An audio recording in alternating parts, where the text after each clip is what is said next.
Yesterday, I think we have seen affection, okay, values, different values and feelings we have understood. बरोबर का? Affection, care, guidance, reverence, hello, glory, Yes, sir.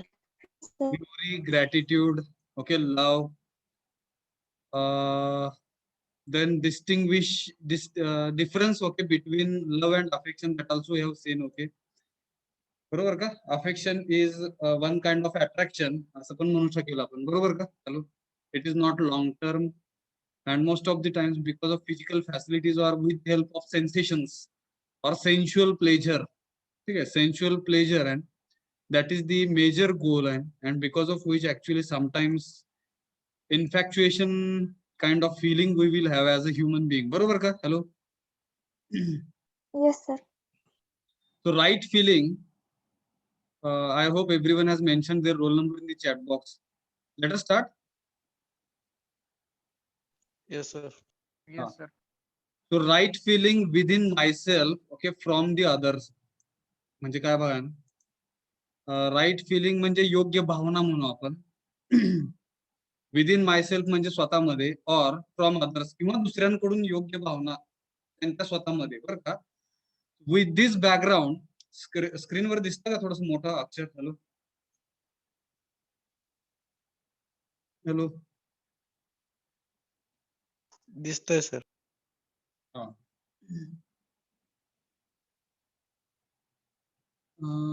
एक minute.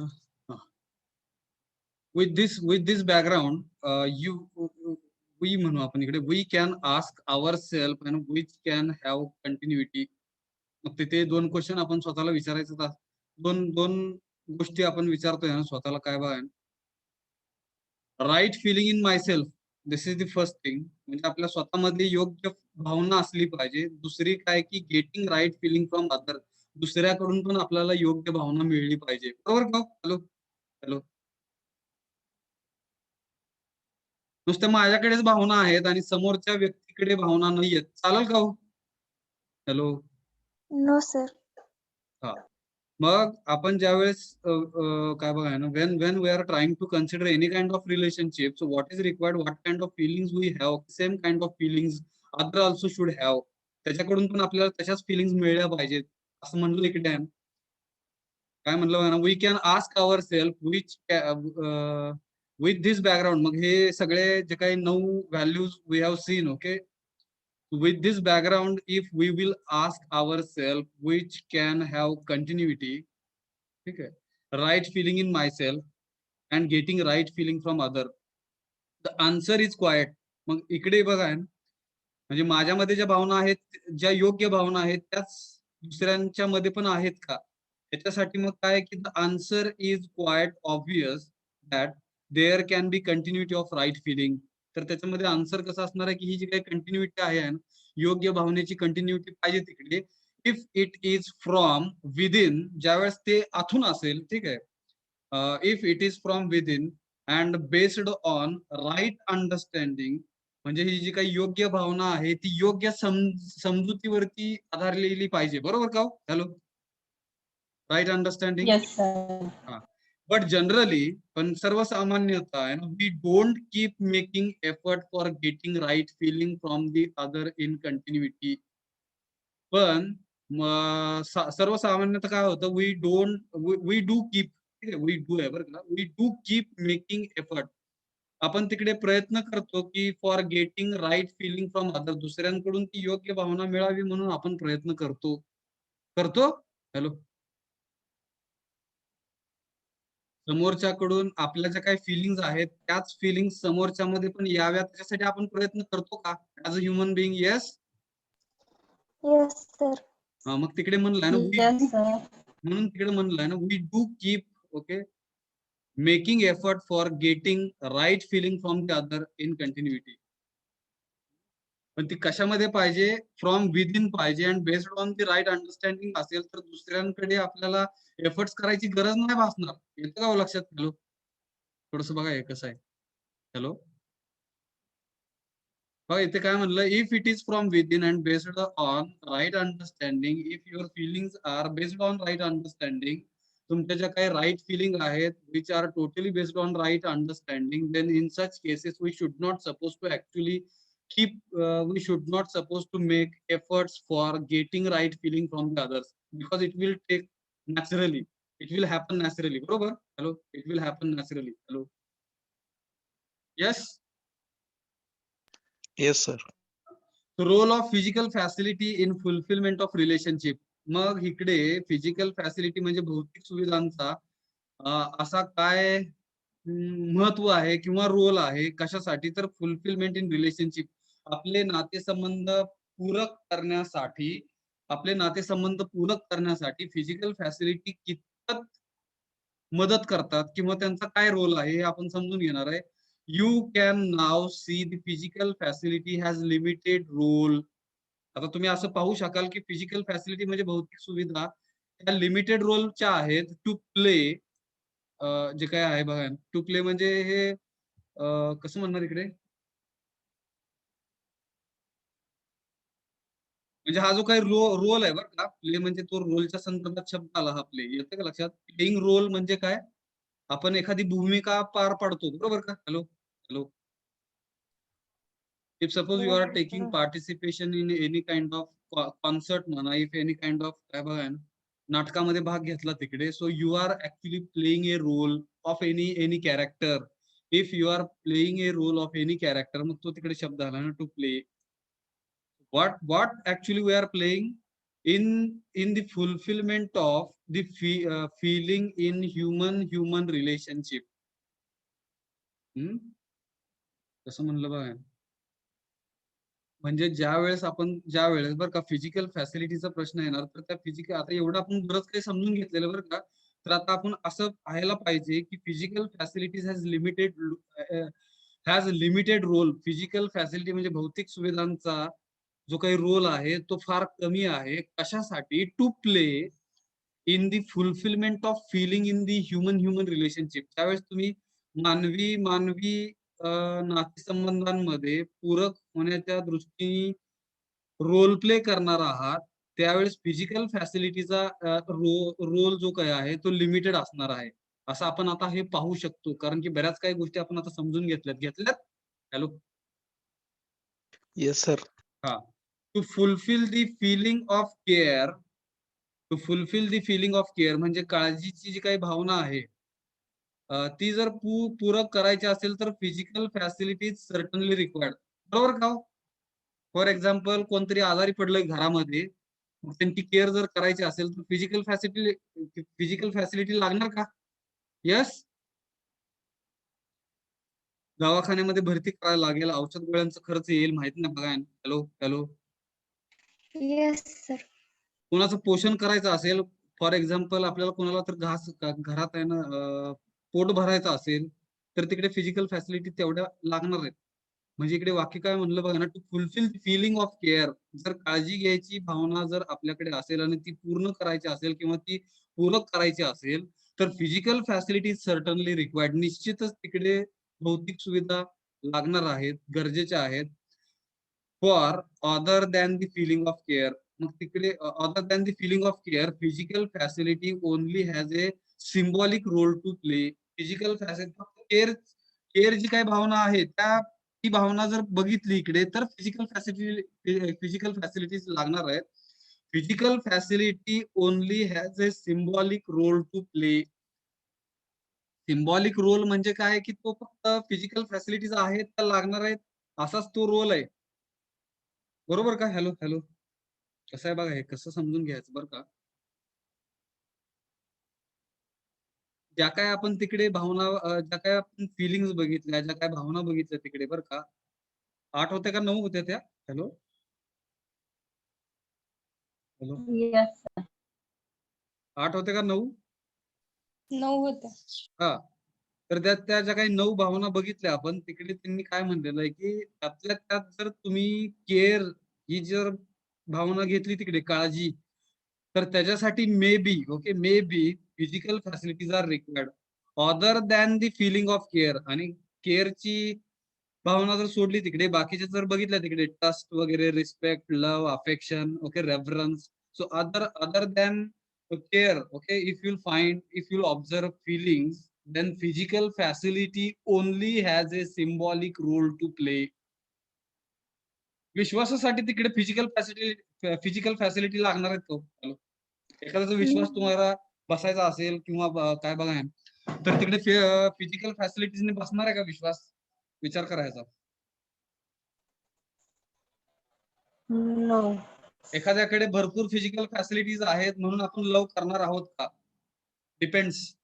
तुमची आता काय इच्छा आहे, अपेक्षा आहेत, तुमच्या काय 3 गोष्टी त्या आहे ना सेल्फच्या, ज्याला आपण रिस्पॉन्सिबिलिटीज म्हणलो आहे ना, nurturing, then protecting and utilizing our body in right way. त्याच्यानुसार मग तिकडे बदलेल, माहित नाही मला. It depends. परत तुमची गरज काय आहे? तुम्हाला प्रेमाच्या ऐवजी फक्त पैसाच पाहिजे असेल आहे तर मग तिकडे डिपेंड्स. बरोबर का? Hello hello Yes, sir. हा, पण Yes. तिकडे बरं का, पण तिकडे पैसे देऊन खरं प्रेम हे विकत नाही घेता येत. त्याचा थोडासा कुठेतरी जाऊन अभ्यास करा ना, विचार करा या गोष्टीचा. बघा ना, पैसे देऊन सर्व काही गोष्टी मिळतात असं म्हणतात तिकडे बरं का, पण पैसे देऊन ट्रू लव्ह म्हणा किंवा true values we will never get. Only one value we can consider, that is care. It is possible because sometimes if suppose we want to have that kind of feeling, so physical facilities may be required, but other than care, if you'll observe all the remaining values or remaining feelings, so physical facility only has a symbolic role to play. Physical facility हे फक्त तिकडे एक चिन्ह म्हणून आहे बरं का, चिन्ह आहे. फिजिकल फॅसिलिटी हे फक्त तिकडे चिन्ह आहे, केवळ चिन्ह आहे. अशा प्रकारचा तो रोल प्ले करतोय फिजिकल फॅसिलिटी बाकीच्या व्हॅल्यूज साठी, असा अर्थ आहे त्याचा. समजला का? Hello, yes, hello. Yes, sir. Response and reaction in behaviour, मग हे पण बऱ्याच वेळा बोललं जातं. Response will be given bye human being and reaction will be given bye animals. ठीक आहे. आणि इम्पॉर्ट शॉर्ट मध्ये सांगितलं मी. ठीक आहे. And important implication of understanding relationship. मग त्यावेळेस आपण रिलेशनशिपचं नातेसंबंधांना समजून घेण्यासाठी इम्प्लिकेशन करायला जातो तिकडे, किंवा योग्य प्रकारे समजून घेणे आणि अंमलात आणण्यासाठी जातो. Particularly trust on the intention, विशेषतः मग त्याच्यामध्ये विश्वास आणि त्याच्यामध्ये हेतू. विश्वास जो काय त्या हेतूवरती is the clarity about the problem. ठीक आहे. Clarity about the problems in living in the reaction and the possibility of living with response. ठीक आहे. मग कसं म्हणलं बघा ना, जर ऍक्च्युअली आपण तिकडे समजून घ्यायला गेलो आहे ना, रिलेशनशिप जर समजून घ्यायला गेलो तर पर्टिक्युलरली ट्रस्ट ऑन इंटेन्शन, विश्वास जो काय आहे त्या हेतूवरती, हे जे काही आहे. ठीक आहे. The clarity about problem in the living in reaction, ज्यावेळेस रिॲक्शन येते त्यावेळेस प्रॉब्लेम्स येतात थोडक्यामध्ये. आणि possibility of living with response, आणि पॉसिबिलिटी काय तर शक्यता कशी असली पाहिजे की आपण जे काही जगणं आहे आपलं ते रिस्पॉन्स मध्ये असावं, नॉट इन द रिॲक्शन. बरोबर का? हॅलो हॅलो, कसं घ्यायचं बघा ते. instead of showing reactions we should give response. ठीक आहे. रिस्पॉन्सेस म्हणू आपण. We should give responses. Reaction देण्याच्या ऐवजी प्रतिसाद द्यायला यायला पाहिजे as a human being. And with response your conduct is definite. मग तुम्ही जर प्रतिसाद देत असेल तर तुमचं जे काही वागणं आहे, ठीक आहे, तर ते कसं असणार आहे? डेफिनाइट असणार आहे, निश्चित असणार आहे, नक्की असणार आहे. ठीक आहे. while with reaction the conduct is indefinite. पण जर तिकडे काय बघा ना, प्रतिक्रिया. बरोबर का? प्रतिक्रिया. Hello, reaction. Hello hello. Yes, sir. हा, जर तिकडे प्रतिक्रिया दिली तर कॉन्डक्ट तुमचं कसं असणार आहे, म्हणजे तुमचं वागणं कसं असणार आहे? इनडेफिनाइट. इनडेफिनाइट म्हणजे निश्चित नसणार आहे, नक्की नसणार आहे.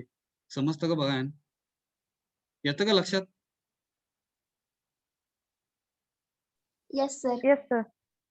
Yes, sir. हा, तर हे थोडंसं बघा आहे ना, रिॲक्शन अँड रिस्पॉन्स. त्याच्यामुळे रिस्पॉन्स द्यायला शिका आहे ना, रिॲक्शन देण्यापेक्षा आपल्या वागण्यामध्ये रिस्पॉन्स असावा आहे ना, रिॲक्शन नसावी. रिस्पॉन्स म्हणजे प्रतिसाद. प्रतिसाद. हॅलो. आणि Yes. रिॲक्शन म्हणजे प्रतिक्रिया. ठीक आहे, मी जातोय पुढे. माय पार्टिसिपेशन इन फॅमिली. आता हे भरपूर महत्वाचं, आपण आपला सहभाग प्रत्येक ठिकाणी असला पाहिजे. Wien you will be participating in any activity at that time only actually value will be getting. आपण शिकलेलो आहे, मला वाटतं युनिट नंबर 2 मध्ये ह्यानी सुरुवात केली आपण, की participation plays very vital role. कुठल्या पण गोष्टीमध्ये सहभाग नोंदवला गेला पाहिजे आपला. आपण जिंकायचं आहे हारायचं हे पुढच्या गोष्टी, ठीक आहे, but at least you should participate. तुम्ही तिकडे सहभाग दाखवला पाहिजे, सहभागी झाला पाहिजे. माय पार्टिसिपेशन म्हणजे आपली व्हॅल्यू आहे in the family. It means in short, when I will be participating in the family wholeheartedly, in that case actually what will happen, we will get some kind of value and in the family. त्याच वेळेस आपल्याला value येणार आहे, बरोबर का? Hello, yes sir. हा, मग इकडे काय म्हणलं बघा ना, माय पार्टिसिपेशन ब्रॅकेट मध्ये व्हॅल्यू, मला वाटतं हे विश्वास आहे, बरोबर का? विश्वास. हॅलो, कसं वाचायचं हे? विश्वास, बरोबर का? विश्वास कसं आहे? ह्याचं काय इंग्लिश अर्थ आहे का बघा? वीज. हॅलो गुगल क्रोम, मी पण बघतो काय आहे का अर्थ.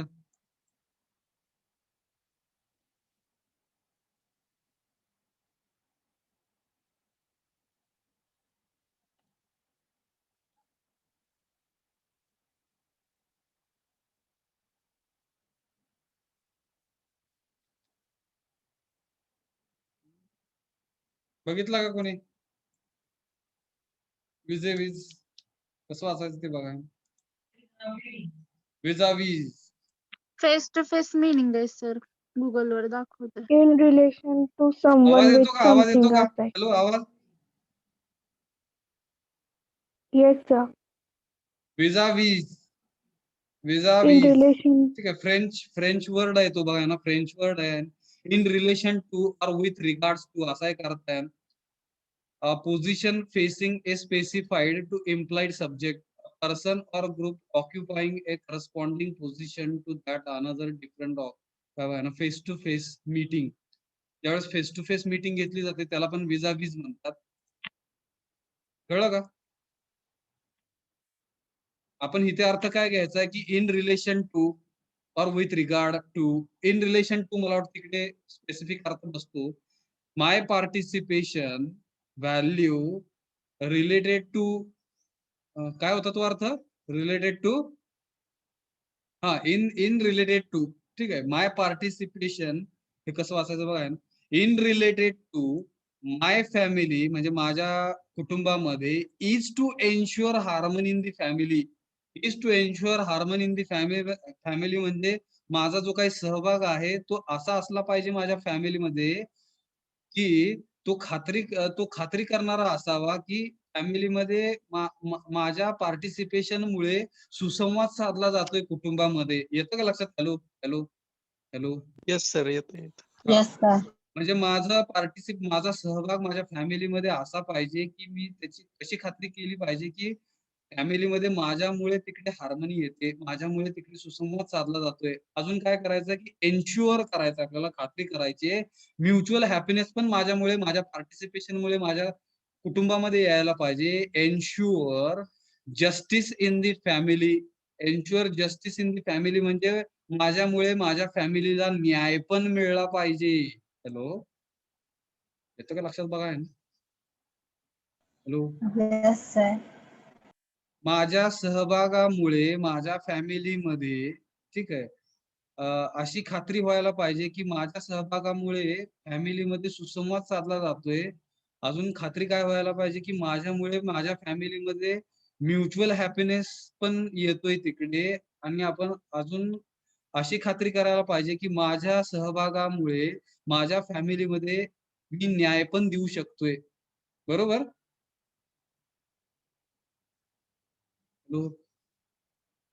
आता Yes इकडे बरं sir. का, ensure justice in the family याचा अर्थ काय बघा. जर तुम्ही तुमच्या फॅमिलीमध्ये समजा वडील आहात किंवा आई आहात किंवा भाऊ आहात किंवा बहीण आहात किंवा आजोबा आहात किंवा आजी आहात, any kind of relationship, okay, तिकडे जर विचारात घेतलं तर तिकडे प्रत्येक रिलेशनशिपला काहीतरी ड्युटीज आहेत का हो? काही कर्तव्य आहेत आपली, बरोबर? हो सर. हो सर, बरोबर. मग त्या कर्तव्यांना आपण न्याय द्यायला पाहिजे. एक एक्झाम्पल, भाऊ आणि बहीण आणि भावाचं जर रिलेशनशिप असेल तिकडे, तर भावानी बहिणीचं रक्षण करणे ही एक ड्युटी आहे. तर ती रक्षण करणे ही जी काही ड्युटी आहे त्याला न्याय द्यायला पाहिजे. कुणी? भावाने. बरोबर का हो? एक छोटस एक्झाम्पल. हॅलो. हो सर. हा, मग तिकडे आपण खात्री करायची की आपण आपल्या फॅमिलीला न्याय पण देतोय काय, आपण आपल्या फॅमिलीला हार्मनी देतोय का, सुसंवाद साधतोय का, म्युच्युअल हॅपीनेस आपण देतोय का, आणि ह्या गोष्टींचा विचार करणे त्यावेळेसच आपल्या पार्टिसिपेशनचा, आपल्या सहभागाचा फॅमिलीमध्ये आपल्याला व्हॅल्यू असणार आहे.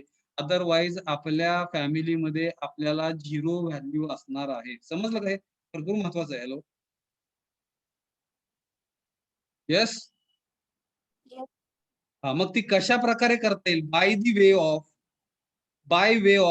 वे ऑफ पहिला पॉइंट, बाय वे ऑफ कशा प्रकारे हे सर्व काही करता येईल? My participation okay in the family. Number 1, ensuring right feelings. Ensuring right feeling म्हणजे योग्य भावनांची खातरजमा करत किंवा योग्य भावनांचा खात्री करत. हॅलो. योग्य भावना आपल्या जवळ आहेत त्याची खात्री करत. मग त्या सगळ्या भावना ब्रॅकेटमध्ये लिहिलेल्या आहेत बघा. Trust, respect, affection, care, guidance, reference, glory, gratitude and love. तुम्हाला एक होमवर्क दिलता मी, हे सगळं लक्षात ठेवण्यासाठी. कुणी वाक्य बनवलं का किंवा शब्द काही असा? Hello. How we can remember all these 9 values in a proper sequence? So anybody is having any kind of trick? केला कोणी अभ्यास? नसेल तर मी पण नाही सांगणार किंवा मी पण नाही केला म्हणणार. ठीक आहे. In my family okay this leads to my happiness. आणि त्याच्यानंतर मग ह्या योग्य ओके त्याच्या काही 9 भावना आहेत. त्यांचं जर राईट फिलिंग आपल्यामध्ये असेल, इन माय सेल्फ म्हणजे स्वतःमध्ये, आणि त्याच्यामुळे this leads to my happiness, त्याच्यामुळे आपल्याला स्वतःमध्ये आधी आनंद येणार आहे. समजलं का? पहिला point. Hello. First point. Hello. Yes sir. योग्य भावनांची खात्री करणे स्वतःमध्ये आणि त्याच्यामुळे स्वतःमध्ये आनंद येणे ही पहिली गोष्ट आहे. हा पहिला मार्ग आहे ज्याच्यामध्ये आपण आपल्या फॅमिलीमध्ये पार्टिसिपेशन करून स्वतःला व्हॅल्यू आणू शकतो. Next, expressing or sharing these feelings with others. Expressing or sharing the feelings म्हणजे परत एकदा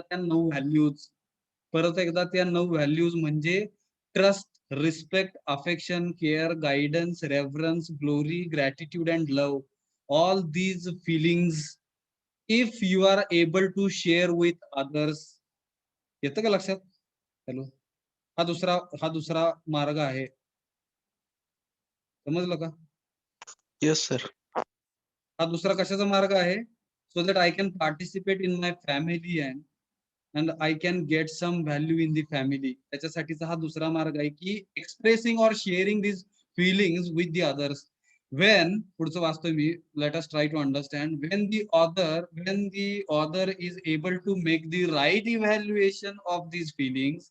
ज्यावेळेस दुसरा एखादा या सगळ्या भावनांचं योग्य मूल्यमापन जर करत असेल, it leads to his or her happiness.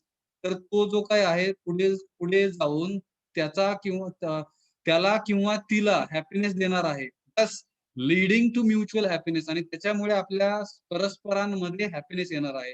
My participation is to be able चुकलं आहे. My participation is to be of help to the other in their self evolution आहे का इव्हॅल्युएशन आहे बघा. इव्हॉल्युशन, त्याला सेल्फ डेव्हलपमेंट म्हणलंय. इव्हॉल्युशनचा अर्थ बघा. इव्हॉल्युशन. हॅलो. बघताय का कोण? नाही ना.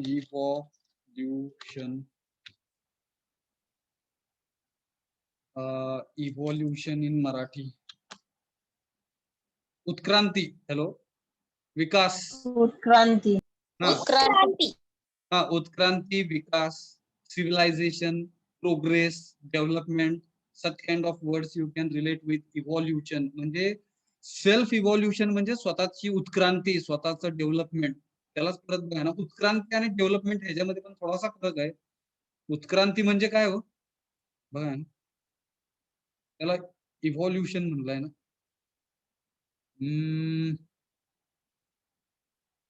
क्रांती, विकास, बर का. आणि मिनिंग इन इंग्लिश जर टाकलं तिकडे तर बघा ना, इंग्लिश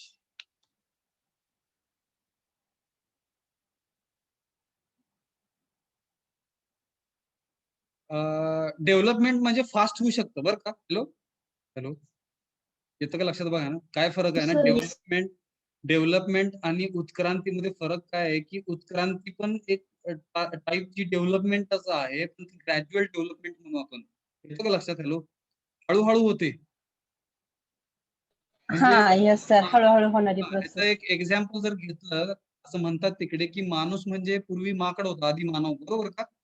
आणि माकडापासून इव्हॉल्युशन होऊन आज आपण ह्युमन बिईंग आहोत, बरोबर का. हॅलो, मग तिकडे जे काही डेव्हलपमेंट झाली त्याला इव्हॉल्युशन म्हणतात, उत्क्रांती म्हणतात.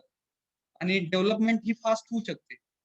एकाच्या एका दिवसात एखादं गाव हे मोठं सिटी होऊ शकतं, त्याला डेव्हलपमेंट, फास्ट होऊ शकते डेव्हलपमेंट.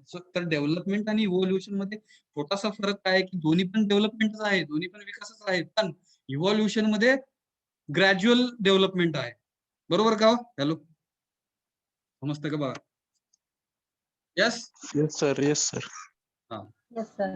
हा, मग तिकडे स्लो डेव्हलपमेंट किंवा gradual development. And if you want an immediate development in you, in that case what you need to do, your participation is very very much important in the family, and this will help you to, okay, this will help you to, this will help you for your evolution as well as your development. त्याच्यासाठी आपण तिकडे participation आपल्या फॅमिलीमध्ये, कुटुंबामध्ये केलं पाहिजे. बऱ्याचदा तिकडे बघा ना, आई वडिलांची भांडणं चालतात, आपण बघत बसतोय, तिकडे चालू द्या, काय चाललंय चालू द्या ना. आपण पार्टिसिपेशन घेऊन तिकडे थोडस काय रिझॉल्व्ह करता येते का ह्याचा विचार करत नाही बघा, असं थोडस. किंवा मग घरचेच म्हणतात की तुम्हाला काय कळत नाही, गप्प बसा वगैरे. हॅलो सर, बऱ्याच गोष्टी आहेत. हा इव्हॅल्युएशन सर मूल्यमापन म्हणलं चालतंय का?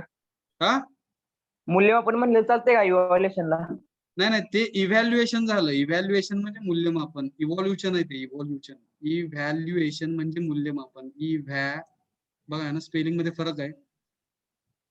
हे म्हणजे मूल्यमापन झालं. हॅलो, येतोय का लक्षात? हा येस सर. इव्हॅल्युएशन हे जर काढलं तर व्हॅल्युएशन, व्हॅल्युएशन म्हणजे व्हॅल्यू. येतं का लक्षात? बघा ना, इव्हॅल्युएशन म्हणजे मग मूल्यमापन करणे. पण इकडे इव्हॉल्युशन आहे, व्हिवो आहे, व्हिवो. इव्हॉल्युशन म्हणजे काय की उत्क्रांती, म्हणजेच ग्रॅज्युअल डेव्हलपमेंट, स्वतःची ग्रॅज्युअल डेव्हलप. हे कळलं का? बघा, जाऊया पुढे. Hello, yes. Yes sir. So with this prepare काय बघा ना, with this preparation in the family, मग ह्या सर्व तयारीनुसार आपल्या कुटुंबामध्ये जर आपण बघितलं तिकडे किंवा गेलो, I have the ability to participate meaningfully, okay, in the larger society, in the neighborhood, in the community and so on. मग ह्या विचाराने जर घरामध्ये आपण जर तिकडे फॅमिलीमध्ये जर ह्या प्रिपरेशनने आपण जर तसं वागत असू किंवा राहत असू, definitely I have the ability, मग माझ्या स्वतःमध्ये अशी क्षमता येणार आहे टू पार्टिसिपेट. मी मग माझा सहभाग जो काही आहे तो अर्थपूर्ण, बरं का, मिनिंगफुली म्हणजे काय, अर्थपूर्ण, इन दी लार्जर सोसायटीमध्ये, इन दी नेबरहुड म्हणजे शेजारी, शेजारच्या शेजाऱ्यांच्या घरामध्ये सुद्धा, किंवा आपल्या छोट्याशा समाजामध्ये किंवा कम्युनिटीमध्ये पण आपला तो तसा सहभाग असेल.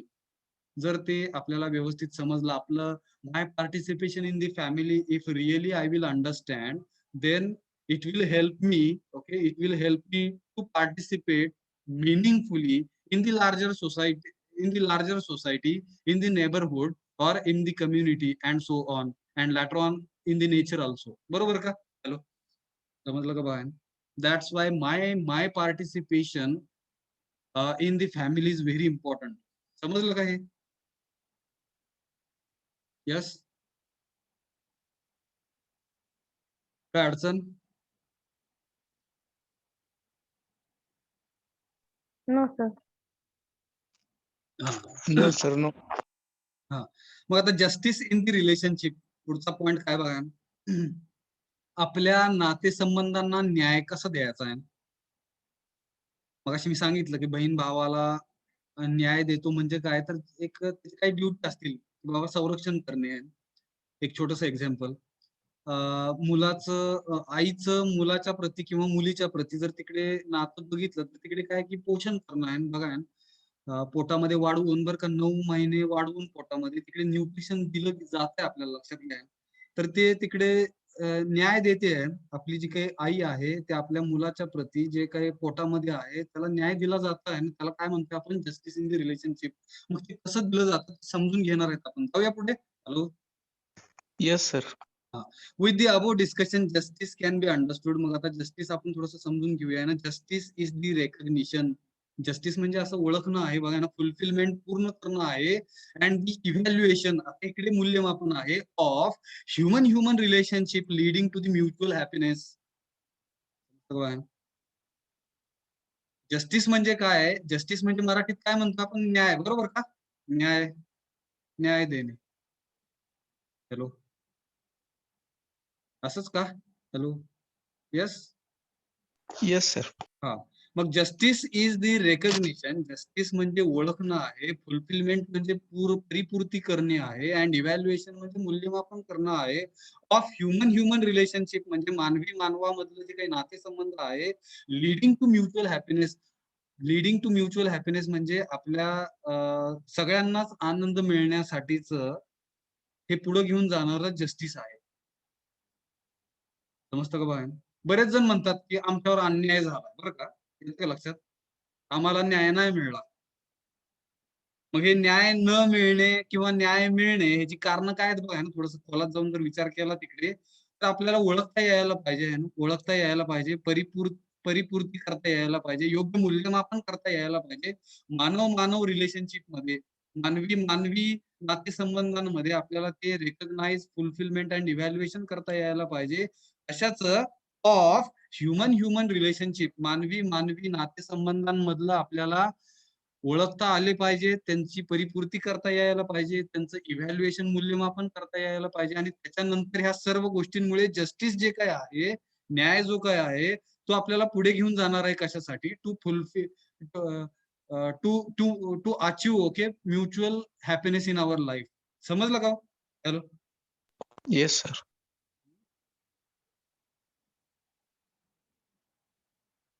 बघा तिकडे आहे ना बराच काही अर्थ आहे ना. भावाभावात भांडणं होतात, वाटण्या होतात, शेताच्या वाटण्या होतात, बरंच काही ना घरामध्ये भांडणं होतात तिकडे. आणि ते कशामुळे होतात तर आपल्याला ते ओळखता नाहीत. मग आपण तिकडे काय करतो की आपल्याला वाटतं आहे ना, आपल्याला असं वाटतं की तिकडे आपल्याला परिपूर्ती आपली झालेली नाहीये. आपलं इव्हॅल्युएशन योग्य प्रकारे नाही झालेलं आहे. आपल्याला ओळखता आलेलं नाहीये व्यवस्थित. म्हणून आपण तिकडे न्याय मागण्यासाठी कुठे जातो. कोर्टामध्ये जातो. हॅलो. Yes sir. बरोबर. का तर आपल्याला ह्युमन रिलेशनशिप मधले मानवी नातेसंबंध समजलेच नाहीत आपल्याला बरं का. आपण भाऊ आहोत. मग आपण भांडणं करून तिकडे वाटणं करून करायच्या आहेत का बऱ्याच काही गोष्टी आहेत बरं का. आणि ते मग बघा ना, एखाद्याला वाटतं की मला एवढी जमीन मिळली, मला एवढंच फिजिकल फॅसिलिटी मिळली. आणि मग नंतर तिकडे काय होतं की एखाद्याला वाटतं की मी लहान भाऊ आहे, मी मोठा भाऊ आहे, मोठ्या भावाला जास्त मिळलं पाहिजे, लहान भावाला कमी मिळलं पाहिजे. लहान भाऊ लहान असल्यामुळे त्याला जास्त मिळलं पाहिजे, मोठ्याला कमी मिळलं पाहिजे, मोठ्याला जास्त अक्कल असते. बरंच काय तिकडे. आणि मग तिकडे कमी भेदभाव होतो एखादा बरं का. भेदभाव होतो तिकडे. न्याय काय मिळत नाही. मग न्याय ज्याला वाटतं की बाबा मला न्याय नाही मिळत मग ते कोर्टात जात आहे. बरोबर का. हॅलो. बरोबर सर. बरोबर. तर हे समजून घ्या. आणि परत एकदा माझी तळमळ बरं का, घरामध्ये हे थोडस डिस्कस करा आपला विषय आहे. जरी कुणाच्यात काय होत करतो नसेल सर. बरं का, जरी कुणाच्यात काय होत नसेल तरी पण डिस्कस करा. कुणाच्यात होत असेल तरी पण डिस्कस करा. कुणाच्यात काय होत नसेल तरी पण डिस्कस करा. आणि try to understand and real relationship and what is mean by human relationship. Let us try to understand as a human being. आणि ह्या गोष्टी जर केल्या बरं का तर मी तुम्हाला सांगतो तिकडे आहे ना,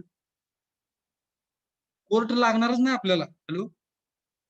येतं का लक्षात. बघा बरोबर सर. न्याय व्यवस्था गरजेचीच नाहीये. कारण की सगळं काही व्यवस्थित होणार आहे. न्याय व्यवस्थेची गरज नसणार आहे. हजारो केसेस पेंडिंग आहेत तिकडे बघा ना कोर्टामध्ये, आणि अख्ख्या पिढ्याच्या पिढ्या तिकडे जातात आहेत. बघा ना, आजोबांची केस तिकडे नातू जिंकतो किंवा नात जिंकते, काय बघा ना. हॅलो. आणि ज्यांनी कोणी केस टाकली होती ते बघायला सुद्धा नसतोय तिकडे. बघा ह्याचा विचार करा. Hello hello. Yes sir. मग ह्या ज्या गोष्टी आहेत, हे मानवी व्हॅल्यूज कमी झाल्यामुळे हे सगळे प्रॉब्लेम्स यायला लागलेत. And because of this actually universal human values this subject इंजिनिअरिंगच्या विद्यार्थ्यांना पण थोडासा समजावा असावा माहीत, म्हणून हा सब्जेक्ट तिकडे आलेला आहे. ज्याला थेअरी पेपर नाहीये, 50 मार्कचं एमसीक्यू वगैरे घेतलं जाईल माहित नाही, पण त्या दृष्टिकोनातून न बघता हा विषय खराच समजून घेतला गेला पाहिजे. ह्या मताचा मी आहे. तुमचं काय मत असेल वेगळं तर you can express. Hello. Yes.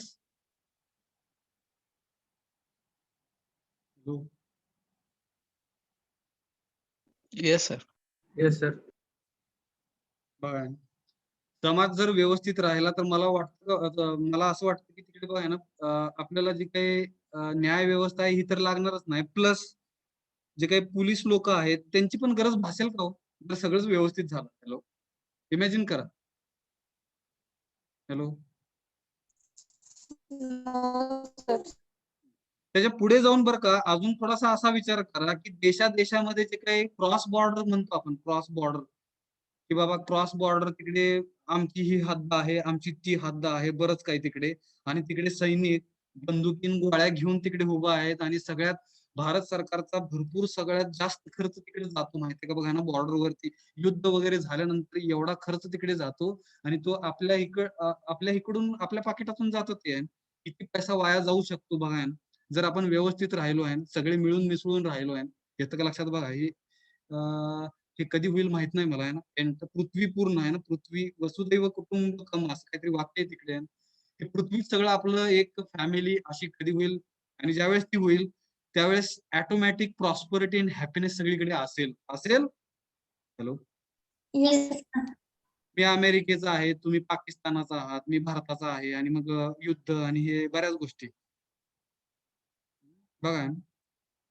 आणि ह्या ज्या सगळ्या गोष्टी आहेत त्या कॉम्पिटिशन मुळे येतात ऍक्च्युली, की मी देशामध्ये, आमचा देश हा जगामध्ये एक नंबर झाला पाहिजे. बघा तिकडे कॉम्पिटिशन आलाय. एक्सलन्सचा कोण विचार नाही करत आहे.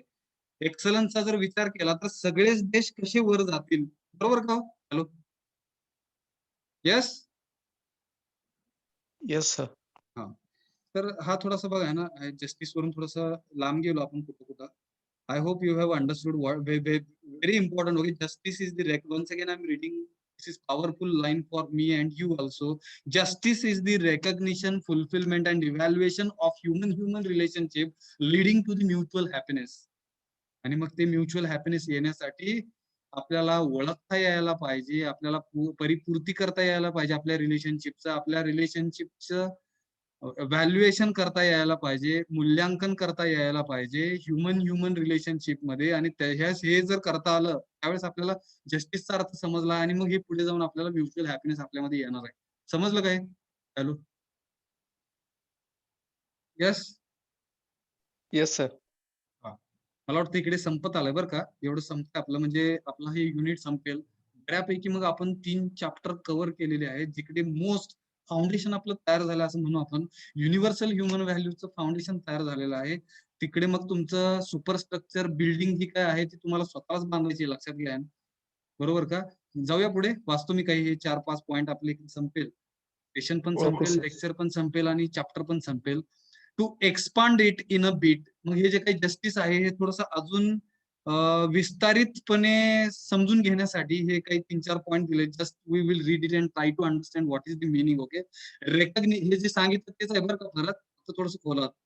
रेकग्निशन ऑफ रिलेशनशिप म्हणजे काय ना, means recognizing the natural acceptable feelings in the relationship rightly. ओळखायचं म्हणजे काय आहे, नातेसंबंध ओळखायचं म्हणजेच काय आहे, नातेसंबंध ओळखायचं म्हणजेच काय आहे, तर नॅचरली ऍक्सेप्टेबल ज्या गोष्टी आहेत, ज्या काही भावना आहेत आपल्या ह्या नातेसंबंधामध्ये, त्या योग्य असल्या पाहिजेत. बरोबर का. म्हणजे ते ओळखणं आहे. Hello. Hello. Yes sir. Right sir. हा. नंबर 2 फुलफिलमेंट ऑफ, हे जे सेकंड पॉइंट बरं का, फुलफिलमेंट ऑफ रिलेशनशिप म्हणजे काय ना, मीन्स म्हणजे परिपूर्ती नातेसंबंधामध्ये व्हायची म्हणजे काय ना, आपल्याला खात्री करायची, ensuring the naturally acceptable feeling of oneself.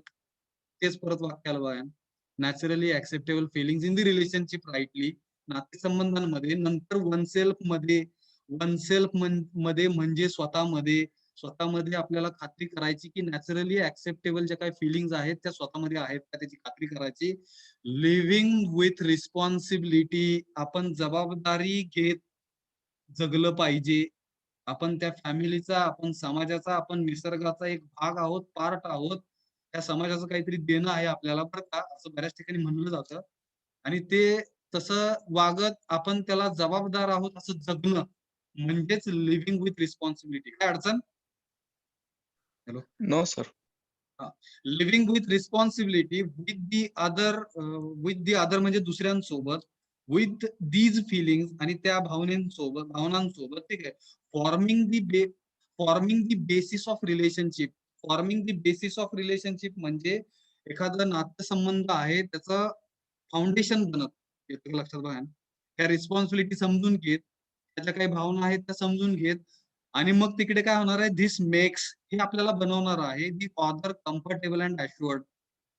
आणि हे असं जर झाल्यानंतर दुसऱ्यांमध्ये आपण कम्फर्टेबल आणि ॲश्युरन्स आपण मिळवणार आहोत, किंवा ते बनवणार आहोत आपण. काय बघा, दिस मेक्स दी अदर कम्फर्टेबल. दुसऱ्यांना आपण थोडस कम्फर्टेबलला कसं, काय अर्थ घेणार इकडे? हॅलो, बिनधास्त. बिनधास्त किंवा this makes other comfortable and assured.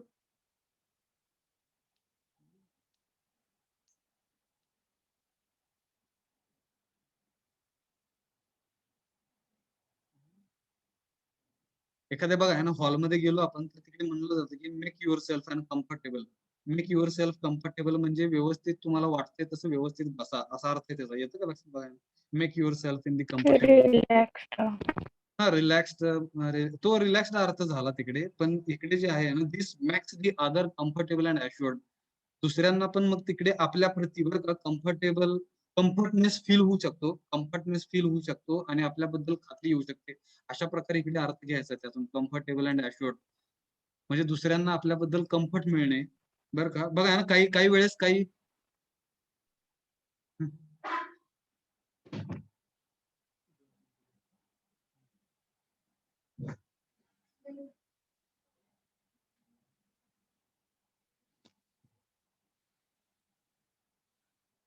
Division बी मध्ये तुम्हाला मी युनिव्हर्सिटी फी डिटेल्स भरा म्हणून सांगितलेले आहे. बघा, अजून कोणी कोणी भरलेलं नाही.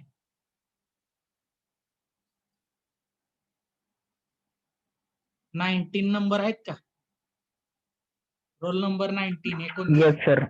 आहे सर. तुम्ही युनिव्हर्सिटी फी भरलेली आहे का? नाही अजून सर. हा, नाही का? भरलं नाही सर, थोड्या अडचण होते. अहो, मग ते फोन करून सांगायचं ना, तुमचा फॉर्म काय पेपर झाल्यानंतर भरायचा का? मला कॉल करा. ओके सर, करतो. 16 नंबर कोण आहे? 16